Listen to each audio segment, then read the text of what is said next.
جمع قرآن سے مراد قرآن کریم کا جمع کرنا، خواہ حفظ سے ہو یا کتابت سے یا تلاوت کی ریکارڈنگ سے، اور تدوین سے مراد اس کو کتابی صورت میں ترتیب دینا ہے۔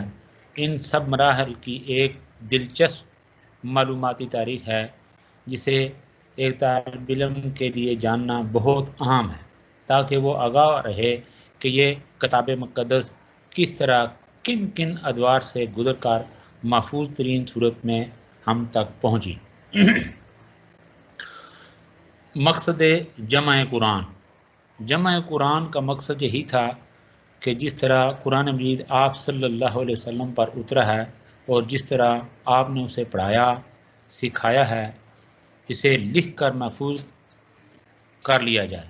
یہ اللہ کا حکم تھا تاکہ مستقبل میں ممکنہ اختلاف جو قرات یا اس کے الفاظ، ترتیب اور لغت میں پیدا ہو سکتا ہے وہ نہ ہو سکے۔ اللہ تعالیٰ نے خود بھی اس کی حفاظت کی ذمہ داری لی، مگر اس حفاظت کا کام صحابہ کے بعد یعنی نبی پاک صلی اللہ علیہ وسلم کے صحابہ اور امت کے قراء و حفاظ سے بھی لیا۔ یہ گویا کہ اللہ تعالیٰ نے یہ کام خود بھی یعنی قرآن مجید کی حفاظت کی ذمہ داری اپنے ذمہ لی، اور نبی پاک صلی اللہ علیہ وسلم کے جو جان ساران تھے صحابہ کے بعد انہوں نے یہ کام بخوبی سر انجام دیا، اور اللہ تعالیٰ نے ہی یہ کام لیا، اس لیے کہ اللہ کی منشا یہی تھی کہ انا نحن نزلنا الذکر وانا لہ لحافظون۔ بلکہ اللہ فرماتے ہیں کہ لا تحرک بہ لسانک لتعجل بہ انا علینا جمعہ وقرآنہ۔ اے محبوب صلی اللہ علیہ وسلم، آپ اپنی زبان اطہر کو تیزی سے حرکت میں نہ لائیں، اس کا جمع کرنا اور اکٹھا کرنا یہ ہمارے ذمہ ہے۔ تو اس کی بھی ہسٹری ہے، اس لیے کہ اللہ تعالیٰ جب نبی پاک صلی اللہ علیہ وسلم کے قلب اطہر پہ جبریل امین کے ذریعے قرآن مجید نازل فرما رہے تھے تو اللہ کے نبی اپنی زبان اطہر کو تیزی سے حرکت میں لاتے تھے تاکہ اترنے والی جو آیات ہیں یہ یاد کر لوں۔ تو اللہ کی طرف سے یہ پیغام آ گیا کہ اے محبوب صلی اللہ علیہ وسلم، اپنی زبان اطہر کو تیزی سے حرکت میں نہ لائیں، اس کا جمع کرنا اور اکٹھا کرنا یہ ہمارے ذمہ ہے۔ تو یہ جمع قرآن کی دلیل، یہ آپ سلائیڈ بھی ساتھ ساتھ دیکھ جائیں۔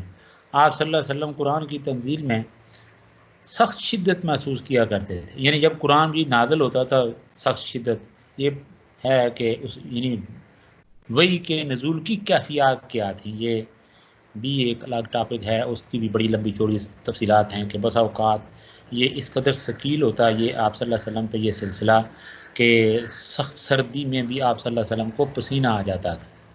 تو یہ میرا اس طرف اشارہ کہ آپ صلی اللہ علیہ وسلم قرآن کی تنزیل میں سخت شدت محسوس کیا کرتے اور اپنے ہونٹوں کو حرکت دیا کرتے تھے۔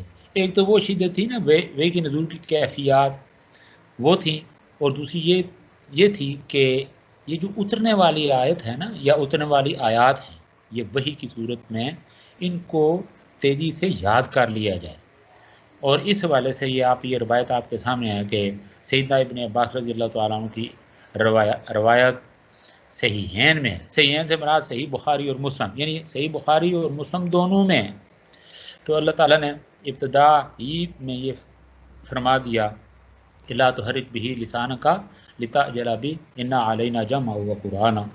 یہ ابھی میں نے آپ اس کا ریفرنس دیا بھی تھا اوپر کہ اے حبیب صلی اللہ علیہ وسلم، آپ قرآن پاک کو حاصل کرنے میں جلدی مت کیا کیجیے، یقیناً اس قرآن کو جمع کرنا، اسے پڑھوانا ہمارے ذمہ ہے۔ یہ جب ہم انٹروڈکشن آف قرآن کے حوالے سے بحث کو آگے بڑھا رہے تھے تو اس کا معنی کہ قرآن مجید کو قرآن کہتے کیوں، وہاں پہ یہ بات کلیئر ہوئی تھی کہ جمع کرنا اور اکٹھا کرنا ایک معنی یہ ہے، پھر یہ بھی قرآن مجید علم و حکمت کے موتیوں کا مجموعہ ہے، ٹھیک ہے نا، جملہ علوم و معارف کا خزانہ اس لیے بھی اس کو قرآن کہا جاتا ہے۔ پھر بار بار پڑھی جانے والی کتاب اس لیے کہ دنیا میں جتنی یہ کتاب پڑھی جاتی ہے اس کو سینوں کے اندر، بلکہ کوئی دنیا کی کوئی کتاب میرے اپنے نالج میں نہیں کہ کوئی کسی جو ہے نا قوم کو یا کسی شخص کو یہ زبانی وہ کتاب حفظ ہو، یعنی سینے کے اندر محفوظ ہو، لیکن قرآن بھی تو لاکھوں کے آپ کروڑوں کے حساب سے بات ہے کہ کروڑوں سینوں کے اندر یہ کتاب محفوظ ہے.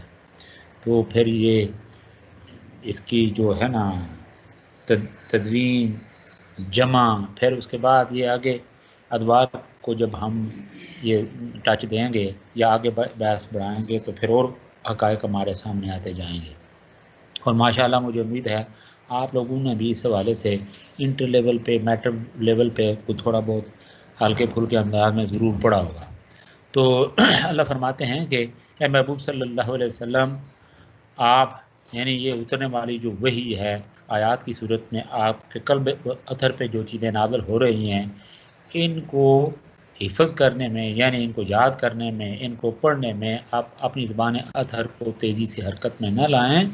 اس کا جمع کرنا، اس کا اکٹھا کرنا، یعنی اسے پڑھوانا، یہ ہمارے ذمے ہے. اچھا، جمع کرنے سے مراد یہاں اس دور کی اور مستقبل کی قرآنی جمع ہے، یعنی اس دور میں بھی اور آئندہ دور کی بھی قرآنی جمع ہے. جمع کرنے سے مراد یہاں یہ ذرا غور طلب بات ہے، توجہ دینا ہوگی اس فکرے کے اوپر کہ جمع کرنے سے مراد یہاں اس دور کی یعنی عہد رسالت اور مستقبل یعنی آپ صلی اللہ علیہ وسلم کے دور کے بعد مستقبل کی قرآن جمع ہے. اس کے بعد ہم دیکھیں نا یہ عہد رسالت میں یہ قرآن مجید کی صورت میں اکٹھا کیا گیا، جمع ہوا، تو اس کے بعد پھر عہد صدیقی کی طرف ہم آئیں گے، پھر عہد عثمانی کی طرف، پھر مزید ہمارے سامنے آئے. تو اس کے اوپر توجہ کریں، جو سینوں میں بھی ہو اور سفینوں میں بھی. اچھا، قرآن سے مراد آپ صلی اللہ علیہ وسلم سے اسے ویسے ہی ترتیل سے پڑھوانا جس طرح آپ پر تازہ بتازہ اترتا تھا، اور مستقبل میں مختلف قراء کی آوازوں سے بھی. چنانچہ جبریل امین آپ صلی اللہ علیہ وسلم کے پاس جب آتے تو آپ غور سے سنا کرتے، پھر جب وہ چلے جاتے تو آپ اسے ویسا ہی پڑھ لیتے جیسا انہوں نے اسے پڑھا ہوتا. اب اگر آپ یعنی علماء سے بھی آپ نے سنا ہوگا، پھر یہ بکس کے اندر بھی پڑھا ہوگا کہ نبی پاک صلی اللہ علیہ وسلم لا تحرک بھی لسانک لتعجل بہ ان علینا جمع و قرآن. ابھی یہ جو عبارت یہ آپ کی نظروں سے گزری ہوگی سلائڈ کی صورت میں اور سن بھی رہے ہیں. یہ جو ہوا تھا نا یہ اقرا بسم ربک الذی، اللہ کے نبی فرمایا کہ میں جو ہے نا پڑھنا نہیں جانتا. اس کے بعد اللہ کے نبی کا جو سینہ اطہر جبریل امین نے اس کو بھیجا، تو اس کے بعد دیکھیں نا پھر وہی سینہ تھا. تو نبوت کا سینہ پھر آپ دیکھیں پھر اس کو عام سینے سے تشبیہ تو نہیں دی جا سکتی نا. پھر اللہ کی طرف سے کلام اترے، اس کے اندر وہ برکت ہو کہ جس کا یعنی ہم ادراک نہیں کر سکتے. الفاظ کی صورت میں چند باتیں تو ہم کر دیتے ہیں، لیکن حقیقت میں جو کچھ بیان ہونا چاہیے وہ ہماری زبان ہے اس سے عاجز ہے. ٹھیک ہے نا. پھر قرآن مجید کا جو ہے نا معنی، پھر یہ آگے اس کی آیات کی آگے توضیح تشریح، یہ تو قیامت تک سلسلہ چل رہا ہے. اچھا، پہلے بھی لکھی جاتی رہی تفسیریں آج تک، پھر قیامت تک. لیکن پھر منشا خدا بندی کو سمجھنا بس یہ سطحی طور پہ جو کچھ ہے، اور اللہ کے نبی نے جس حد تک ہمیں کوئی انفارم کیا یا کوئی ڈائریکشن دی اس حد تک. تو باقی یہ کہ یہ وہ چیز ہے کہ جس کو سمجھنا تو یہ کہ کوئی یہ سمجھے کہ میں نے کما حقوق طور پہ اس کا حق ادا کر دیا، یہ بات درست نہیں ہے. تو بات یہ ہو رہی تھی قرآن مجید کی جمع و تدوین کے حوالے سے. اب اسی سلسلے کو جو ہے نا سب کا جو تھا پیراگراف اس کو آگے بڑھاتے ہوئے آگے ہم بڑھتے ہیں کہ جمع کرنے سے مراد یہاں اس دور کی اور مستقبلی قرآن جمع ہے. یہ ساری بات ہو گئی. تو اب ہم آتے ہیں جمع و تدوین قرآن، یعنی قرآن مجید کی جمع و تدوین کے جو ادوار ہیں اس طرف آتے ہیں. یہاں آپ نے یہ میرے خیال میں غلطی ہو گئی، میں نے اس کے اوپر دائرہ لگایا ہوا ہے کہ یہاں پہ 4 ادوار لکھے ہوئے، تو یہ 7 یہ ٹائپ کے دوران ہو گئی گڑبڑ. تو اس طرف آتے ہیں ہم کہ قرآن مجید جو ہے یہ آپ عبارت یہ اسکرین پہ دیکھیں، یہ وعدہ اللہ تعالیٰ نے خوب نبھایا اور اس کی حفاظت کا سامان ہر دور میں یعنی اللہ تعالیٰ کرتا رہا. اس کے کل 3 ادوار ہیں. یہ پھر یہ غلطی کی تصحیح کر لیں، یہ 4 ادھر کا ہے. جن سے معلوم ہوتا ہے کہ اللہ تعالیٰ نے سوائے قرآن کریم کے اپنی کسی اور کتاب کے ساتھ حفاظت کا یہ معاملہ نہیں کیا، اور یہ ادوار یہ ہیں۔ پہلا دور ہے عہد نبی صلی اللہ علیہ وسلم میں قرآن مجید کی جمع و تدوین، یعنی جمع قرآن عہد نبوت صلی اللہ علیہ وسلم، یعنی آپ صلی اللہ علیہ وسلم کے زمانے میں قرآن مجید کے جمع کرنے کی صورت کیا تھی۔ نبی کریم صلی اللہ علیہ وسلم نے حفاظت قرآن کے لیے یہ ہدایات دی، یہ دو ہدایات، کہ اسے حفظ کیا جائے اور نمبر 2 اس کو لکھا جائے۔ حفظ کی صورت کیا یہ تھی کہ وحی کے آغاز سے ہی آپ صلی اللہ علیہ وسلم کو قرآن مجید یاد ہونا شروع ہو گیا، کیونکہ آپ صلی اللہ علیہ وسلم کو یہ تسلی دی گئی کہ سنقرئک فلا تنسا، کہ اے محبوب صلی اللہ علیہ وسلم ہم آپ کو پڑھوا دیں گے کہ آپ نہیں بھولیں گے۔ اسے آپ صلی اللہ علیہ وسلم کے قلب اطہر پر اتار کر محفوظ کر دیا گیا۔ ہمارے پاس دیکھیں نا سب سے بڑی، پھر اللہ فرماتے ہیں انا علینا جمع و قرآن، کہ یقیناً اسے جمع کرنا اور اسے پڑھوانا ہماری ذمہ داری ہے۔ تو اس حوالے سے ہر سال جبریل امین کے ساتھ آپ صلی اللہ علیہ وسلم نازل شدہ حصے کا باقاعدہ دور بھی کرتے، ٹھیک ہے نا، یعنی جو ہر سال جبریل امین کے ساتھ نبی کریم صلی اللہ علیہ وسلم قرآن مجید کے نازل شدہ حصے کا باقاعدہ کیا کرتے تھے، دور کرتے تھے، یعنی اس کو دہراتے تھے، اس کو پڑھتے تھے۔ پھر جبریل امین ہر سال آپ صلی اللہ علیہ وسلم کے ساتھ قرآن مجید کا ایک مرتبہ دور کیا کرتے تھے۔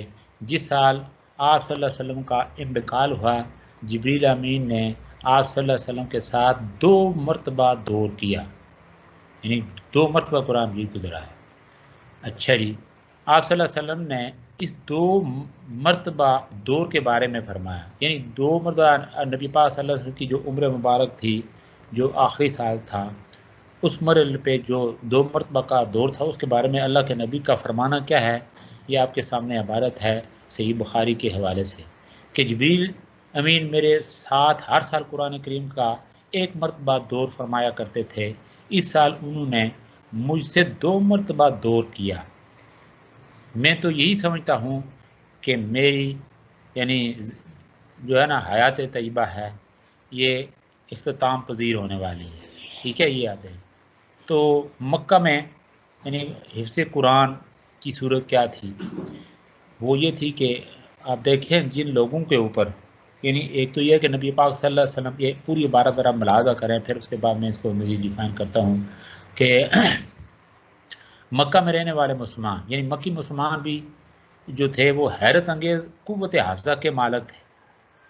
یہ اس لیے یہ دیکھیں نا، یہ بھی بڑی غور طلب بات ہے، قرآن مجید عربی زبان میں نازل ہوا، عربی جو ہے یہ عربوں کی زبان تھی، یعنی اس کے وہ یہ جو اہل عرب تھے، اگر آپ نے یہ تاریخ اسلام کا تھوڑا بہت مطالعہ کیا ہو تو یہ کوئی مطلب نہ سمجھنے والی بات ہے نہیں، کہ عرب جو تھے اپنی جو ہے نا زبان کے اوپر ناز کرتے تھے، فخر کرتے تھے کہ ہمارے مقابلے کا کوئی جو ہے نا، اس لیے دیکھیں نا ہم لوگ عجم کہلاتے ہیں، یعنی ان کے مقابلے میں ہم اتنا وہ فصاحت اور بلاغت کے ساتھ بات نہیں کر سکتے تھے، پھر ایک ایک بات اس کے اندر وہ معنی، وہ تاثیر، وہ ساری چیزیں، یہ تو پھر دیکھیں جو اہل زبان ہیں وہی زیادہ جانتے ہیں، تو ہم اس کو کس طرح زیادہ ڈیفائن کریں، ہمارا پھر ٹاپک بڑھ جائے گا، یعنی بات لمبی ہو جائے گی۔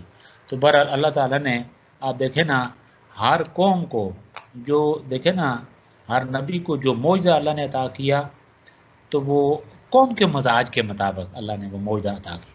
مطلب اللہ فرماتے ہیں وَآتَيْنَا ثَمُودَ النَّاقَةَ مُبْصِرَةً، کہ ہم نے قوم جو ہے نا سمود کو جو ہے نا اونٹنی کا وہ معجزہ، وہ ناقے کا معجزہ عطا کیا۔ اسی لیے اس زمانے کے لوگ اسی مزاج کے تھے کہ بھائی کوئی ایسا انہونا واقعہ ان کے آنکھوں کے سامنے ہو جائے، پتھر سے کوئی چیز نکلے، کہ پتھر تو ظاہر ہے پتھر ہے، وہ دیکھیں نا آپ کی جگہ سے یعنی دیکھیں نا اگر پڑا ہے تو پڑا ہے، تو اس سے اگر کوئی چیز برآمد ہو جائے تو پھر وہ حیران کر دینے والی بات ہے، پھر وہ یہ ہوتا ہے زبان بندی۔ معجزے کا معنی یہ ہے کہ جس سے دوسرے کی زبان ہی بند ہو جائے، کوئی مزید دلیل کی ضرورت نہ رہے، ساکت اور خاموش ہو جائے۔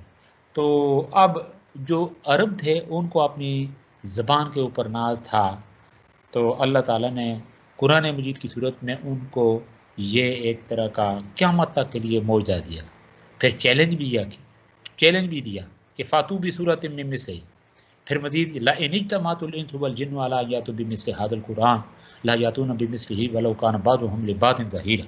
ٹھیک ہے نا؟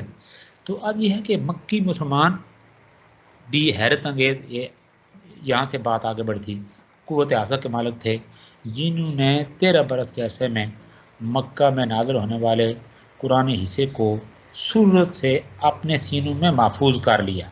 یعنی وہی نازل ہو رہی ہے، اللہ کے نبی اس وحی کو دہرا رہے ہیں، یاد کر رہے ہیں، حفظ کر رہے ہیں، حفظ ہو جاتا ہے اس لیے کہ سینہ نبوت ہے.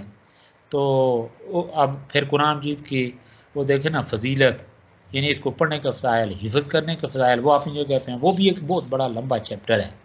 یہ آپ لوگ پلیز ایسا کریں کہ یہ اس طرف آئیں پڑھیں، پھر انسان کہتا ہے کہ بھائی انسان اللہ تعالیٰ ہر ایک کو خیر اور برکت کی زندگی دے، تو انسان کی پھر یہ دیکھیں نا خلوص مٹھاس اس طرح بڑھتی ہے کہ اللہ مجھے تو اگر آپ نے اس کام کے لیے تو مجھے چن لے تو میں بس تیری اس کتاب کو پڑھوں، اس کو سمجھوں، پھر اس میں جو کچھ بیان ہوا ہے اس کے اوپر عمل کروں. دیکھیں ہماری معاشرت، ہماری معیشت، پھر یہ ساری چیزیں مذہب کتابیں ہوں تو سارے وہ خانے ہی پور ہو جاتے ہیں، کوئی تصادم نہیں ہو رہتا. پھر کیا کیا باتیں آتی ہیں سامنے. پھر چلیں ہمارا بات اور بڑھ جائے گی تو اس کو کلوز کرتے ہیں، اس طرف آئیں پھر دیکھیں سلائیڈ کے اوپر. اچھا، یہاں تک بات پہنچی تھی کہ قرآن حصے کو صحابہ کبار نے، یعنی نازل ہونے والے حصے کو، مکہ میں نازل ہونے والے قرآن حصے کو صورت کے ساتھ اپنے سینوں میں یعنی مسلمانوں نے محفوظ کر لیا. صحابہ کرام و صحابیات کی بڑی تعداد نے نہ صرف اسے یاد کیا یعنی قرآن مجید کو، بلکہ لکھا بھی اور تفکر و تدبر کرنا بھی سیکھا، یعنی غور و فکر کرنا بھی سیکھا. وہ اپنی نیند اور گرم و نرم بستر کو چھوڑ کر قیام اللیل کرتے اور تہجد میں سے پڑھا کرتے تھے. ان کے گھروں سے راہگیروں کو قرآن پڑھنے کی آوازیں سنائی دیتی. سیدنا ابو بکر صدیق رضی اللہ تعالیٰ عنہ نے اسی بنا پر ابن دغنہ کی امان واپس کر دی کہ میں اس قرآن کو پڑھے بغیر نہیں رہ سکتا. جہاں پھر اس کی قرآن مجید اس کو جب پڑھا جائے، اور خاص طور پہ اگر کوئی خوش الان جب قرآن پڑھتے ہیں تو اس وقت دیکھیں نا، ہم بھی اپنے بچپن میں وہ مصر کے قاری ہیں ان کو بڑے شوق سے سنا کرتے تھے. تو چلیں اللہ تعالیٰ آپ کو بھی ہم سب کو توفیق دے کے جو ہے نا یہ قرآن مجید کی تلاوت کریں، اس کو سمجھیں، پڑھیں، اس کے اوپر عمل کریں. اب یہ تھا مکہ میں. مدینہ میں حفظ کی صورتیں کیا تھی کہ ہجرت کے بعد آپ صلی اللہ علیہ وسلم مدینہ منتقل ہو گئے، یعنی وہاں پہ ہجرت فرمائی. قرآن یہاں بھی 10 سال نازل ہوتا رہا. یہاں بھی آپ صلی اللہ علیہ وسلم قرآن مجید کو مجالس میں، نماز میں، خطبات میں پڑھتے سنتے اور سناتے تھے. آپ صلی اللہ علیہ وسلم نے مسجد نبوی میں قرآن مجید کی تعلیم کا انتظام فرمایا. مسلمان اسے شوق سے گھروں میں اور نماز تہجد میں بالخصوص پڑھتے. نوجوانوں کو آپ صلی اللہ علیہ وسلم ابھارتے کہ قرآن یاد کرو، اسے سیکھو، اسے سیکھو. بہترین قرآن پر آپ صلی اللہ علیہ وسلم فخر کرتے، یعنی جو قرآن مجید کو بہترین قرأت میں پڑھتے تھے، قاری کی جمع قرآن، یعنی بہترین قرآن پر آپ صلی اللہ علیہ وسلم فخر کرتے. سیدنا ابو موسیٰ اشعری کی تلاوت سن کر آپ صلی اللہ علیہ وسلم نے فرمایا کہ دیکھیں آگے عبارت آ رہی ہے، یہ صحیح مطلب ہے اس کا یہ ترجمہ دیکھیں. اگر تم دیکھتے تو آج رات میں نے تلاوت سنی. تم تو آل داؤد کی نغمگی عطا کیے گئے ہو. آل داؤد کی نغمگی آپ کو پتہ ہے نا، حضرت داؤد علیہ السلام ان کو اللہ تعالیٰ جہاں دیکھے نا وہ یہ معجزہ عطا کیا کہ آپ کے ہاتھوں میں بالکل موم بن جاتا تھا. تو وہاں پہ اللہ تعالیٰ نے آپ کو بڑی یعنی خوبصورت آواز عطا کی تھی. جب وہ تو زبور پڑھتے تو یہ ہم نے واقعات پڑھے ہیں، سنے ہیں علماء سے کہ اوپر فضا میں جو پرندے اڑ رہے تھے وہ سن کے حضرت داؤد علیہ السلام کی آواز وہ گر پڑتے تھے، یعنی اتنی اللہ تعالیٰ نے ان کو. تو یہ ہے قرآن کی کو جو شخص خوش لانی سے پڑھے تو پھر آپ اس کی خیر برکت، پھر آگے جو سامعین ہوتے ہیں پھر واقعات یہ مسحور ہو جاتے ہیں. آپ نے شاید واقعہ پڑھا ہوگا حضرت عمر فاروق رضی اللہ تعالیٰ کے ایمان لانے کا واقعہ بھی. انہوں نے تلاوت سنی تو پہلے آپ دیکھیں بہن کو پیٹا، اس کے بعد سن کے تو پھر آپ دیکھیں نا اس کی تحقیق یہ ہے. چلے آگے چلتے ہیں. اچھا جی، تو اسی طریقے سے ایک تو حضرت موسیٰ رضی اللہ تعالیٰ عنہ اور اس کے بعد سالم مولا آل حذیفہ کی تلاوت سنی آپ صلی اللہ علیہ وسلم نے تو فرمایا اللہ کی حمد و ثنا جس نے میری امت میں تجھ جیسے لوگ پیدا کیے. آپ دیکھیں نا کہ اللہ کے نبی کی زبان اطہر سے جن لوگوں کے بارے میں یا جن ہستیوں کے بارے میں اس طرح کے ستائشی الفاظ نکلیں تو ان لوگوں کی شان کیا ہے. اور یہ شان بنتی ہے اللہ کے نبی کے یعنی حکم کی تعمیل اور پھر قرآن کی تلاوت، قرآن سے جنا، قرآن سے تعلق پیدا کرنا، پھر اس کے نتیجے میں دیکھیں نا ان لوگوں کی یہ شان بنے. تو اسی طریقے سے سیدنا ابن مسعود رضی اللہ تعالیٰ سے آپ صلی اللہ علیہ وسلم نے فرمایا کہ مجھے قرآن سناؤ. آپ نے عرض کی یا رسول اللہ صلی اللہ علیہ وسلم قرآن آپ پر اتارا گیا اور سناؤں میں؟ تو آپ صلی اللہ علیہ وسلم نے فرمایا مجھے اچھا لگتا ہے کہ میں دوسروں سے قرآن سنوں. تو یعنی حکم کی تعمیل کے نتیجے میں ابن مسعود رضی اللہ تعالیٰ نے سورہ نساء پڑھنا شروع کی. تو آپ صلی اللہ علیہ وسلم نے فرمایا، یعنی یہ جو آپ کے سامنے آیت لکھی ہے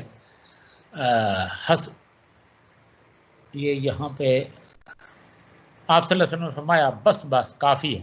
یعنی جس آیت پہ پہنچے تو آپ صلی اللہ علیہ وسلم نے فرمایا کہ بس کافی ہے. ابن مسعود فرماتے ہیں کہ جب میں نے رک کر آپ صلی اللہ علیہ وسلم کی طرف دیکھا تو آپ صلی اللہ علیہ وسلم کی آنکھوں سے آنسو چھلک رہے تھے. یہ صحیح بخاری کی روایت ہے. تو آپ صلی اللہ علیہ وسلم نے یہ بھی فرمایا کہ میں اشعری ساتھیوں کو ان کی آوازوں سے پہچان لیتا ہوں جب وہ رات میں داخل ہو کر قرآن پڑھتے ہیں، اور میں رات ہی میں ان کی قرآنی آوازوں سے ان کے گھروں کو پہچانتا ہوں. یہاں پہ ذرا بات سمجھنے والی ہے. اس لیے میں نے ابھی ریفرنس دیا نا کہ دیکھیں بعض قرآن ہیں وہ ان کا تعلق مصر سے ہے تو ان کے مقابلے میں ان کی اسی طریقے سے بعض علاقوں کے لوگ جو ہے نا یہ آج بھی ہمارے آپ نے دیکھے ہیں. مثلاً یہ کہ ہمارے آزاد کشمیر میں پاکستان میں جو لوگ یہ ہماری اپنی جو قومی زبان ہے وہ جب بات کرتے ہیں تو فوراً پہچانے جاتے ہیں کہ اس کا تعلق کس صوبے سے ہے، کس علاقے سے ہے. اس لیے کہ وہ اس کا زبان کا اسلوب ہمیں بتا دیتا ہے کہ یہ اندازاً تخمیناً یہ فلاں علاقے سے تعلق رکھتا ہے. تو ظاہر ہے قرآن مجید کو اسی طریقے سے ترتیل کے ساتھ، پھر اسی طرح لحن کے ساتھ، پھر یعنی وہ قرات خاص طور پہ جو ہے نا مخارج، تو پھر اندازہ ہو جاتا تھا اللہ کے نبی کو کہ فلاں علاقے کے لوگ اس طرح سے قرآن مجید پڑھتے ہیں.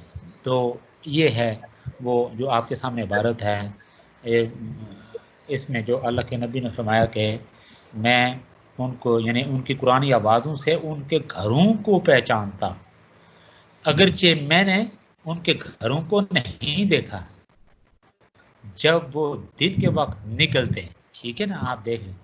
تو اسی طرح آپ صلی اللہ علیہ وسلم نے صحابہ کو صرف قرآن کے معنی و عمل ہی نہیں سکھائے بلکہ اسے حفظ بھی کراتے. جب بھی کوئی شخص ہجرت کر کے مدینہ آتا آپ صلی اللہ علیہ وسلم سے انصار و مہاجرین کے سپرد کر دیتے کہ اسے قرآن سکھائے. اس طرح مسجد نبی میں قرآن سیکھنے اور سکھانے والوں کی اتنی تعداد رہتی کہ ان کی آوازوں کا شور ہوتا اور نبی کریم صلی اللہ علیہ وسلم کو تاکید کرنا پڑتی کہ اپنی آواز کو پس رکھا کرو تاکہ مغالطہ پیش نہ آئے. یہ ریفرنس ہے آپ کے پاس مناہل العرفان کا، تاکہ آپ کو مغالطہ یعنی آپ اس میں اتنا نیز صحابہ کے بار کی بڑی تعداد اطراف مدینے میں جا کر کریا کریا یعنی گاؤں گاؤں اور بستی بستی قرآن سکھاتی رہی۔ اس طرح ان نوجوانوں کی قوت افزا بہت کام آئی اور سینکڑوں حفاظ تیار ہو گئے۔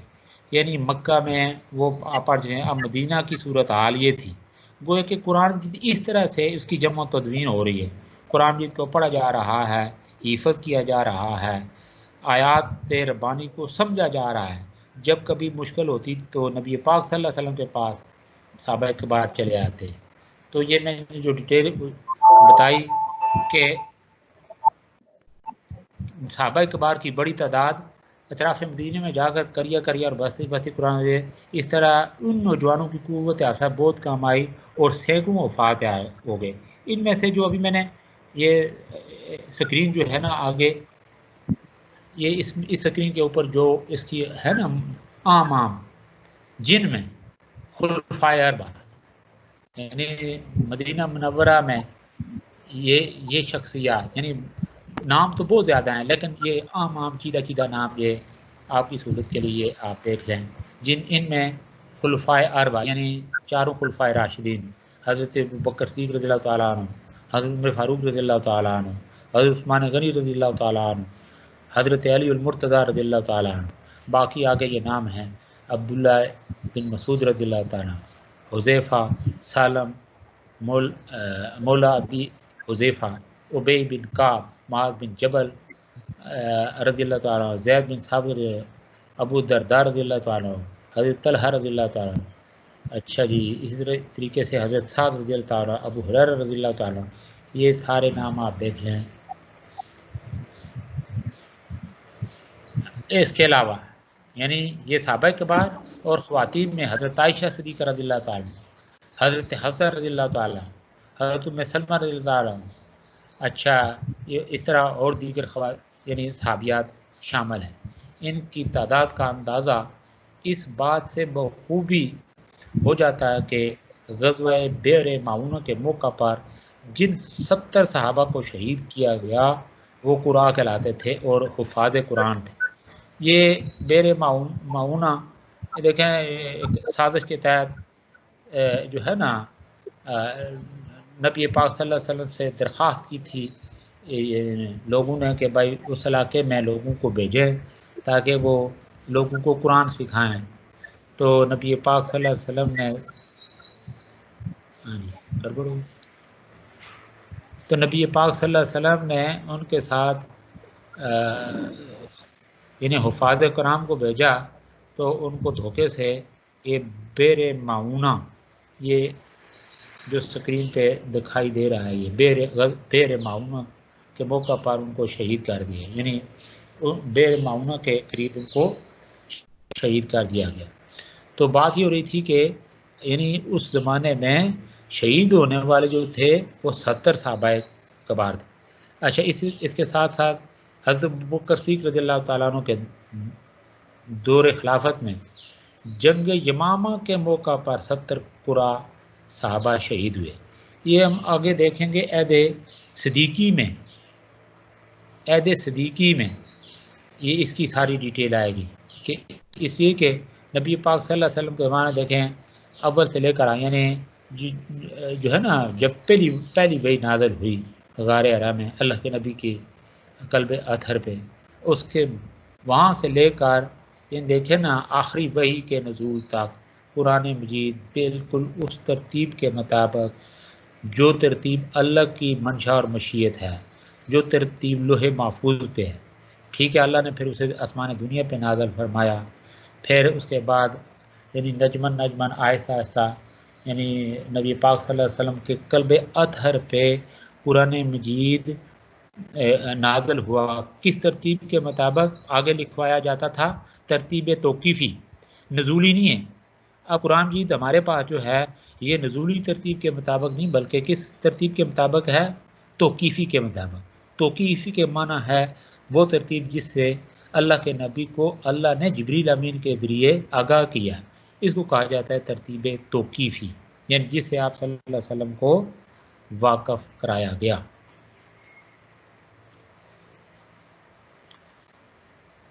آگے اچھا جی،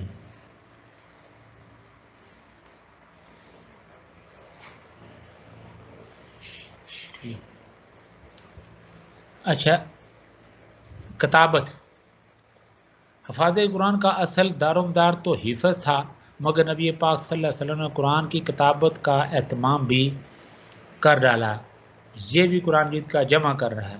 نزول کے بعد آپ صلی اللہ علیہ وسلم کاتبان وحی کو جبریل امین کی ہدایت کے مطابق فرماتے کہ یہ آیت، یہ ابھی میں اس کو ڈیفائن کر ہی رہا تھا، دیکھیں آگے اس سلائڈ میں یہ چیزیں سامنے آ رہی ہیں.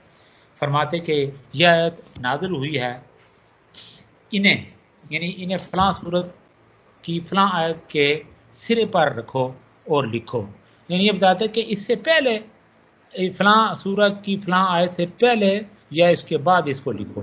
اس طرح قرآن کریم کے ایک ایک حرف، آیت، سورت کو کتابت کے ذریعے آپ صلی اللہ علیہ وسلم نے صحیفوں اور سطور میں ترتیب دے کر محفوظ کر دیا. یہ آگے ریفرنس ہے. آگے قرآن کریم 3 بار جمع کیا گیا. پہلی بار آپ صلی اللہ علیہ وسلم کی موجودگی میں، دوسری بار سیدنا ابو بکر صدیق رضی اللہ تعالیٰ عنہ کی موجودگی میں، اور تیسری بار سیدنا عثمان غنی رضی اللہ تعالیٰ عنہ کے عہد میں. یعنی قرآن مجید کی جمع و تدوین کے ادوار 3 ادوار کون کون سے ہیں؟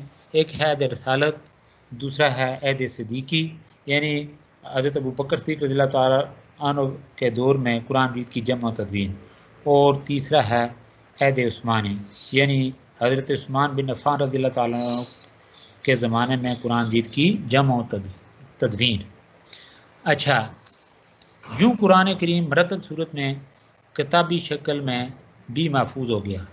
اس کتابت کے بارے میں سیدنا زید بن ثابت فرماتے ہیں، قرآن کی جو آیات نازل ہوتی ہیں آپ صلی اللہ علیہ وسلم مجھے لکھوا دیتے. اس کے بعد میں آپ صلی اللہ علیہ وسلم کو سناتا. اگر اصلاح کی ضرورت ہوتی تو آپ صلی اللہ علیہ وسلم اصلاح فرما دیتے. پھر اس کے بعد اس لکھے ہوئے کو میں لوگوں کے سامنے لاتا. جو کچھ بھی لکھا جاتا وہ آپ صلی اللہ علیہ وسلم کے گھر میں رکھ دیا جاتا.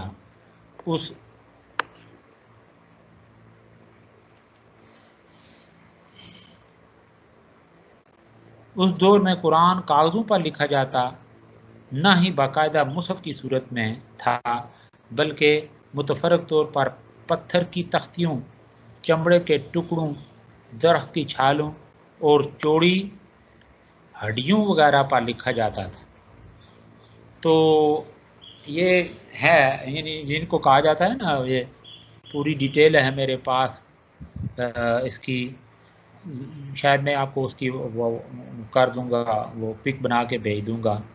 تو یہ کتف کے اوپر لکھا جاتا ہے. پھر لوح، تختی جسے کہتے ہیں. تختی سے مراد یہی نہیں ہے کہ بھائی وہ لکڑی کی بنی ہو، وہ پتھر کی سل جسے کہتے ہیں اس کو بھی کہا جاتا ہے لوح. ٹھیک ہے نا.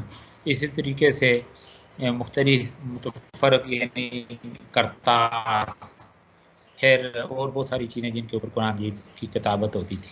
اسی کو زمانہ میں کاغذ اتنا عام نہیں تھا. تو سیدنا زید رضی اللہ تعالیٰ عنہ کا کہنا ہے کہ آپ صلی اللہ علیہ وسلم کا انتقال ہوا اور قرآن کریم کسی بھی شے میں جمع نہ تھا. یعنی قرآن مجید لکھا ہوا تو تھا لیکن کتابی صورت میں نہیں تھا. تو کتابت وحی کا کام دیگر صحابہ بھی کرتے تھے.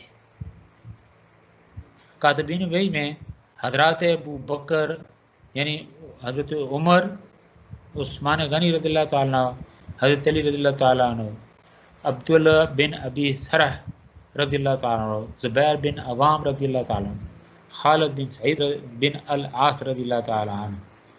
اچھا، ابان بن سعید بن العاص رضی اللہ تعالیٰ عنہ، خالد بن الولید رضی اللہ تعالیٰ عنہ، اسی طرح حضرت معاویہ رضی اللہ تعالیٰ عنہ، مغیرہ بن شعبہ رضی اللہ تعالیٰ عنہ، عمر بن العاص رضی اللہ تعالیٰ عنہ، عامر بن فہیرہ رضی اللہ تعالیٰ عنہ اور عبداللہ بن رواحہ بھی شامل ہے. یہ ریفرنس ہے اینڈ پہ زاد المعاد علامہ ابن قیم. یعنی زاد المعاد یہ سیرت تاریخ اسلام کے حوالے سے ریفرنس ہے. عہد رسالت صلی اللہ علیہ وسلم میں ایک نسخہ تو وہ تھا جو نبی پاک صلی اللہ علیہ وسلم کے پاس تھا، اس کے علاوہ صحابہ نے خود اپنے نسخے بھی تیار کر رکھے تھے، جن صحابہ کے پاس اپنے لکھے ہوئے مصاحف تھے ان میں حضرت عبداللہ بن مسعود، حضرت علی رضی اللہ تعالیٰ عنہ، حضرت عائشہ صدیقہ رضی اللہ تعالیٰ عنہ، ابی بن کعب رضی اللہ تعالیٰ عنہ، عثمان بن عفان رضی اللہ تعالیٰ عنہ، تمیم الداری، ابو الدرداء، ابو ایوب انصاری، عبداللہ بن عمر، اچھا عبادہ بن سامت رضی اللہ تعالیٰ عنہ اور زید بن ثابت رضی اللہ تعالیٰ عنہ شامل۔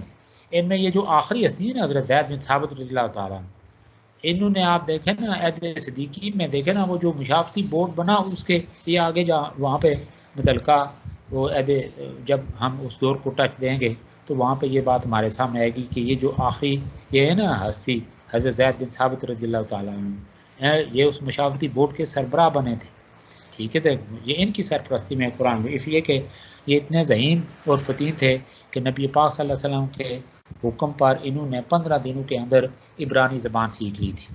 تو بہرحال آگے بڑھتے ہیں، آپ صلی اللہ علیہ وسلم نے انہی صحابہ سے فرمایا، سیدنا ابن عمر سے مروی ہے کہ رسول اللہ صلی اللہ علیہ وسلم نے قرآن کریم کو دشمن کی زمین میں لے جانے سے منع فرمایا، یہ صحیح بخاری کی ہے۔ یہ بات سمجھے، یہ کیا بات ہے؟ دشمن کی سرحد یعنی جب جہاد وغیرہ کا مرحلہ ہوتا نا، لوگ شوق سے قرآن مجید کو خیر و برکت کے طور پہ، پھر یہ دیکھا نا اعتقاد تھا ان کا، تو اس اعتبار سے کہ اس کی برکت سے اللہ تعالیٰ ہمیں فتح سے ہمکنار کریں گے، تو وہ قرآن مجید کے لکھے ہوئے حصوں کو اپنے یعنی جو جن چیزوں کے اوپر جن لوگوں کو شوق تھا انفرادی طور پہ یہ کام کرتے تھے، تو اس حوالے سے اللہ کے نبی نے منع فرما دیے کہ یہ دشمن کی زمین میں اسے نا یعنی ایسے مواقع میں خطرہ ہوتا کہ جو چیز آپ کے پاس ہے وہ ضائع نہ ہو جائے، اس لیے کہ انسان کی اپنی جان رزق پہ ہوتی ہے وہاں پہ۔ نیز قرآن کریم کے علاوہ ان اوراق پر کچھ اور لکھنے سے بھی آپ صلی اللہ علیہ وسلم نے صحابہ کبار کو منع فرمایا، منع فرماتے تھے آپ صلی اللہ علیہ وسلم کے جس ورق کے اوپر یا جس چیز کے اوپر قرآن مجید کی آیات لکھی جائیں ان کے اوپر دیگر کوئی چیز مت لکھی جائے، ٹھیک ہے، اسی اللہ کے نبی نے فرمایا۔ تو فرمایا کہ مجھ سے قرآن کے علاوہ جس کسی نے کچھ لکھا ہے تو وہ اسے مٹا دے، ہاں مجھ سے حدیث بیان کر سکتے ہو، اس میں کوئی حرج نہیں، اس لیے کہ اللہ کے نبی نے لا تکتبوا عنی غیر القرآن، ٹھیک ہے نا، یہ ابتدا میں پہلے آپ صلی اللہ علیہ وسلم نے یہ فرمایا تھا۔ تو اس کے ساتھ ساتھ آپ صلی اللہ علیہ وسلم کی زیر نگرانی جو کتابت قرآن ہوئی وہ 7 حروف پر مشتمل تھی، اس کی آیات کی ترتیب توقیفی تھی، یعنی اس کی جو آیات کی ترتیب تھی وہ توقیفی تھی جسے اللہ کے نبی کو واقف کرایا تھا۔ ابھی میں نے بات کی تھی قرآن مجید کی جو ترتیب ہے یہ نزولی نہیں ہے بلکہ توقیفی، اللہ کے نبی فرماتے تھے کہ یہ اترنے والی جو آیات ہیں وہی کی صورت میں اس کو فلاں صورت میں فلاں آیت سے پہلے یا فلاں آیت کے بعد اس کو لکھ دیں، یعنی کاتبین وحی سے فرماتے تھے۔ آپ صلی اللہ علیہ وسلم جاری نمازوں کی قرات میں عموماً اختیار اسی ترتیب کو یعنی قرات میں عموماً اسی قرات کو اختیار فرماتے، حتیٰ کہ صورتوں سے قبل بسم اللہ کی تعریف بھی آن حضرت صلی اللہ علیہ وسلم کے حکم سے کی گئی۔ اس کی دلیل یہ حدیث مبارکہ ہے جو امام نسائی اپنی سنن کبریٰ میں روایت فرماتے ہیں، یہ عبارت کا آپ کے سامنے ہے۔ تو جبریل امین نے آپ صلی اللہ علیہ وسلم سے فرمایا کہ اللہ کے رسول صلی اللہ علیہ وسلم آپ اسے سورہ بقرہ کی آیت نمبر 280 کے بعد رکھیے، یعنی ایک یہ ہے نا وَاتَّقُوا يَوْمًا تَرْجَعُونَ فِيهِ إِلَى اللَّهِ، جب یہ دیکھیں نا یہ روایت ہے حضرت ابن عباس کی، یہ پوری آپ کے جب یہ جو آیت ہے یہ جب نازل ہوئی تو جبریل امین نے آپ صلی اللہ علیہ وسلم فرمایا کہ اللہ کے رسول یہ جو آیت ہے آپ اس سے سورہ بقرہ کی آیت نمبر 280 یعنی 280 کے بعد رکھیے. گویا کہ بات چل رہی ہے یہ قرآن مجید کی جو ترتیب ہے یہ نزولی نہیں ہے، ترتیب توقیفی، یعنی قرآن مجید کی جمع و تدوین عہد رسالت کے حوالے سے بات بڑھ رہی آگے. اس کو ذرا ذہن میں رکھتے ہوئے ساتھ یہ عبارت کے اوپر اور الفاظ کے اوپر غور کرتے جائیں. اسی لیے علماء کہتے ہیں کہ قرآنی صورتوں میں آیات کی تقدیم و تاخیر جائز نہیں، یعنی تقدیم و تاخیر کہ کسی آیت کو آگے آپ کر دیں یا کسی آیت کو بعد کر دیں.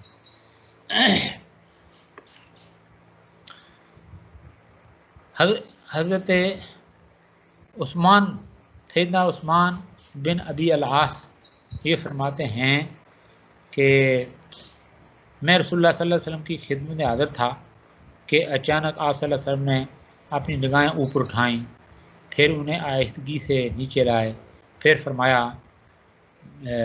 میرے پاس جبریل علیہ السلام آئے تھے، انہوں نے مجھے حکم دیا کہ میں یہ جو آیت اوپر ہے نا، ان اللہ یامر بالعدل والاحسان وایتاء ذی القربی، یہ آیت، تو اللہ نے مجھے حکم دیا کہ میں اس آیت کو سورت کے اس مقام پر رکھوں، یعنی جہاں پہ آج یہ ہے، یہ سورہ النحل آیت نمبر 90، اس حوالے سے کہ اس آیت کو سورہ النحل کی آیت نمبر 90 یہ جو ہے ریفرنس اس کا ہے، یہاں پہ رکھوں. یہ آگے اس کا ریفرنس ہے مسند احمد کے حوالے سے. اسی طرح سے یہ آگے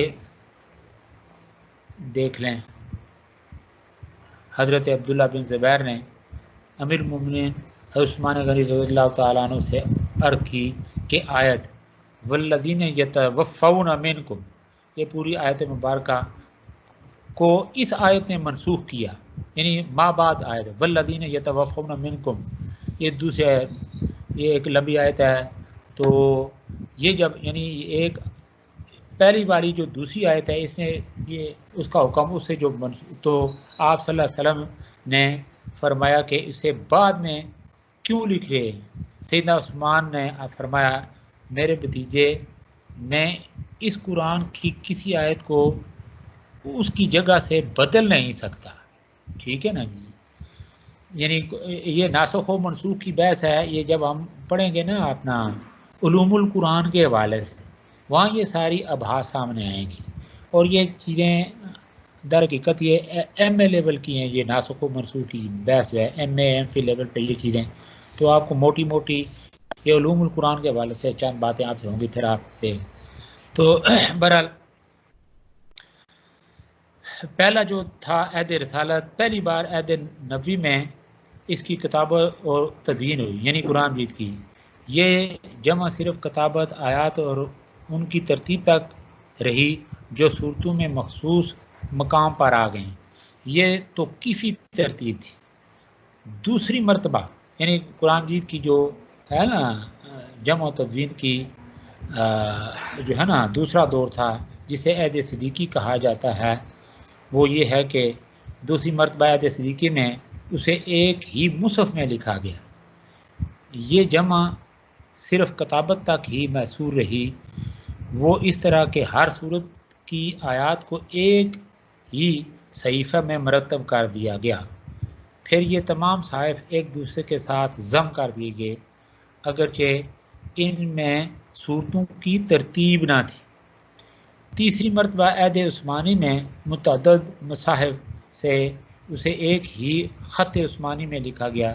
یہ کوشش مکمل قرآن کریم کو ایک ہی صحیفہ میں جمع کرنے کی تھی تاکہ آیات و صورتیں سبھی مرتب ہو جائیں. ان ادوار میں ہر اگلی کوشش ترجیحی طور پر کتابت کی تحسین تھی. زمانہ نبی میں قرآن کریم ایک ہی مصحف میں جمع کیوں نہ ہو سکا، اس کے کئی جواب علماء نے دیے ہیں. اس پہ ہم آتے ہیں. قرآن کریم یکبارگی نازل نہیں بلکہ 23 سال کے عرصے میں تھوڑا تھوڑا کر کے نازل ہوا، اس لیے بھی ایک مصحف میں کرنا ممکن نہ تھا. نمبر 2، آپ صلی اللہ علیہ وسلم نے اس لیے بھی ایک ہی مصحف میں جمع نہیں فرمایا کیونکہ قرآن میں نسخ واقع ہو رہا تھا. یہ ابھی جس کی بحث میں نے تھوڑی سی کی تھی، اگر آپ صلی اللہ علیہ وسلم سے جمع کر دیتے پھر کچھ حصے کی تلاوت منسوخ ہو جاتی تو یہ اختلاف اور دین میں اختلاف کا سبب بنتا۔ آپ صلی اللہ علیہ وسلم بھی قرآن کریم کے بعد احکام یا تلاوت کے بارے میں منتظر رہتے کہ شاید کچھ منسوخ ہو جائے، اس لیے بھی آپ صلی اللہ علیہ وسلم نے جمع نہیں کروایا۔ جب اس کا نزول مکمل ہو گیا اور زمانہ نسخ کے اختتام تک یہ قرآن سینوں میں محفوظ بھی رہا اور آپ صلی اللہ علیہ وسلم کی وفات ہو گئی تو اللہ تعالیٰ نے خلفائے راشدین کو اس کے جمع کرنے کا الہام کر دیا۔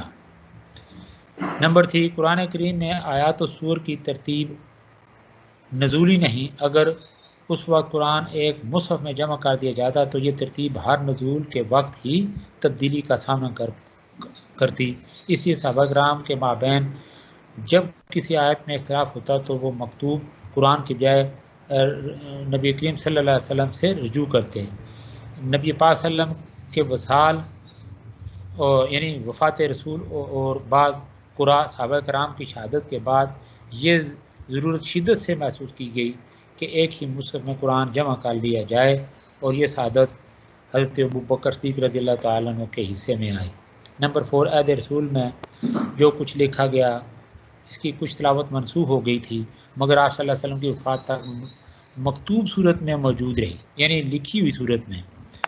نمبر 5، آپ صلی اللہ علیہ وسلم کے عہد میں قرآن کریم مختلف پارچات پر مکتوب اور الگ الگ تھا، یعنی مختلف پارچات سے مراد مختلف چیزوں پہ یعنی لکھا ہوا تھا الگ الگ۔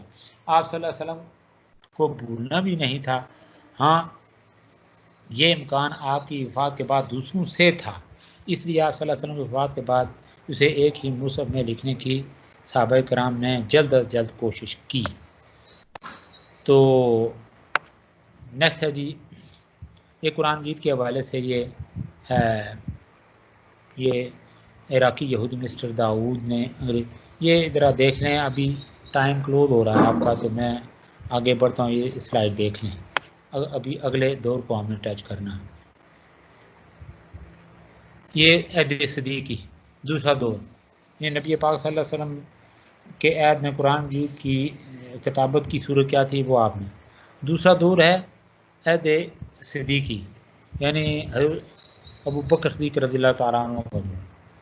یہ حضرت ابوبکر صدیق رضی اللہ عنہ کے دور میں جمع قرآن کی تفصیلات حضرت سیدنا زید بن ثابت نے دی، یعنی وہ تفصیلات دیتے ہیں۔ وہ فرماتے ہیں کہ جنگ یمامہ کے فوراً بعد 12 ہجری کو سیدنا ابوبکر صدیق رضی اللہ تعالیٰ نے ایک روز پیغام بھیج کر مجھے بلوا بھیجا۔ میں آپ کے پاس پہنچا تو وہاں سیدنا عمر بھی موجود تھے۔ حضرت ابوبکر صدیق رضی اللہ تعالیٰ نے مجھ سے فرمایا، عمر نے آ کر مجھ سے یہ بات کہی ہے کہ میں جنگ یمامہ میں قرآن کے 70 حفاظ شہید ہو گئے ہیں، اور اگر مختلف مقامات پر اسی طرح حفاظ قرآن شہید ہوتے رہے تو مجھے اندیشہ ہے کہ کہیں قرآن کا ایک بڑا حصہ ناپید نہ ہو جائے، لہٰذا میری رائے یہ ہے کہ قرآن کو یکجا کر دینا چاہیے۔ میں نے عمر سے کہا، جو کام نبی کریم صلی اللہ علیہ وسلم نے نہیں کیا وہ ہم کیسے کریں؟ تو حضرت عمر نے جواب دیا، خدا کی قسم یہ کام کرنا ہی زیادہ بہتر ہے۔ اس کے بعد حضرت عمر مجھ سے بار بار یہی کہتے رہے یہاں تک کہ میرا بھی شرح صدر ہو گیا، یعنی اللہ تعالیٰ نے مجھے شرح صدر عطا فرما دیا، اور اب میری رائے بھی وہی ہو گئی جو عمر کی تھی۔ اس کے بعد خلیفہ رسول صلی اللہ علیہ وسلم یعنی حضرت ابوبکر صدیق رضی اللہ تعالیٰ نے مجھ سے فرمایا، زید تم نوجوان ہو اور سمجھدار بھی، ہمیں تمہارے بارے میں کوئی بدگمانی نہیں ہے، تم نے رسول اللہ صلی اللہ علیہ وسلم پر اترنے والی وحی کو لکھا ہے تو تم قرآن کو تلاش کر کے اسے جمع کرو۔ کاتب وحی سیدنا زید فرماتے ہیں، خدا کی قسم اگر یہ حضرات مجھے کوئی پہاڑ دوسری جگہ منتقل کرنے کا حکم دیتے تو ایسا کرنا میرے لیے آسان ہوتا۔ میں نے عرض کی، آپ وہ کام کیسے کر سکتے ہیں جو رسول اللہ صلی اللہ علیہ وسلم نے نہیں کیا؟ سیدنا ابوبکر صدیق نے فرمایا، خدا کی قسم ایسا کرنا ہی بہتر ہے۔ اس کے بعد خلیفہ محترم بار بار مجھے یہی کہتے رہے یہاں تک کہ اللہ تعالیٰ نے میرا سینہ بھی اس رائے پر کھول دیا جو حضرات ابوبکر و عمر کی تھی، یعنی جو حضرت ابوبکر صدیق رضی اللہ تعالیٰ اور حضرت عمر رضی اللہ تعالیٰ عنہ کی جو رائے تھی اس کے مطابق اللہ نے مجھے بھی شرح صدر عطا فرمایا۔ چنانچہ میں نے قرآن آیات کو تلاش کرنا شروع کیا اور کھجور کی شاخوں، پتھر کی تختیوں اور لوگوں کے سینوں سے قرآن کو جمع کر ڈالا، جس کے صحیفے سیدنا ابو بکر کے پاس ان کی وفات تک رہے۔ بعد میں یہی صحیفے ام المومنین سیدہ حفصہ بنت عمر رضی اللہ تعالیٰ کے پاس آ گئے۔ یہ آگے اس کا ریفرنس ہے۔ خلیفہ رسول حضرت ابو بکر رضی اللہ تعالیٰ کے اس عمل کو صحابہ رسول نے اور تمام امت نے سراہا اور امت پر ایک بڑا احسان سمجھا۔ سیدنا حضرت علی ابن طالب رضی اللہ تعالیٰ نے فرمایا کہ مصحف کو جمع کرنے میں سب سے زیادہ جری یعنی بہادری سیدنا ابو بکر صدیق رضی اللہ تعالیٰ نے دکھائی۔ اللہ تعالیٰ کی ان پر رحمت ہو، وہ امت کے پہلے فرد جن نے کتاب اللہ کو جمع کر ڈالا ہے۔ آگے ہے جی عہد عثمان میں قرآن مجید کی جمع و تدوین۔ حضرت عثمان غنی رضی اللہ تعالیٰ کا زمانہ آیا اور اسلام کا دائرہ بہت وسیع ہو گیا، تو دور نبی میں قرأت کے سلسلے میں دی گئی رعایتوں کی بنیاد پر جو لوگوں نے اپنے اپنے قبائلی اور انفرادی لہجوں میں مختلف متواتر تلفظ کے لحاظ سے قرآن مجید کے مختلف نسخے لکھے تھے، ان کے درمیان شدید اختلاف رونما ہو گیا، ایک دوسرے کی قرأت کو غلط قرار دیا جانے لگا، حتیٰ کہ ایک دوسرے کی تکفیر کی جانے لگی۔ کافی غور و خوض کے بعد تمام صحابہ کرام اس بات پر متفق ہو گئے کہ سبعۃ احرف کی رعایت کرتے ہوئے کچھ مصاحف تیار کیے جائیں اور ہر علاقے کی طرف ایک مصحف کا نسخہ روانہ کر دیا جائے تاکہ وہ اختلاف اور جھگڑے کے وقت اس کی طرف رجوع کر سکیں، اور ان مصاحف کے علاوہ باقی تمام صحیفے ختم کر دیے جائیں۔ حضرت عثمان نے حضرت بکر کے انہی صحائف سے مہاجرین و انصار میں سے حفاظ اور سکہ صحابہ کرام جنہوں نے بالمشافہ رسول اللہ صلی اللہ علیہ وسلم سے قرآن کریم کو حاصل کیا تھا اور وہ عہد ابو بکر میں جمع قرآن کی کمیٹی میں شامل تھے، کی زیر سرپرستی حضرت بکر صدیق کے انہی صحیفوں سے قرآن کریم کے مصاحف نقل کروائے، متواتر قرأت کو ان میں جمع کیا۔ ٹائم اوور ہو گیا جی آپ کا، تو اللہ تعالیٰ جو کچھ آپ نے سنا ہے، آپ نے دیکھا ہے، اللہ تعالیٰ جو ہے نا آپ کا سننا اپنی بارگاہ میں قبول فرمائے، آپ کے دلوں میں دماغوں میں اللہ تعالیٰ اس کو نقش کر دے۔ اللہ ہم سب کا حامی و ناصر ہو، اللہ تعالیٰ ہر ایک کو اپنے حفظ و امان میں رکھے۔ اللہ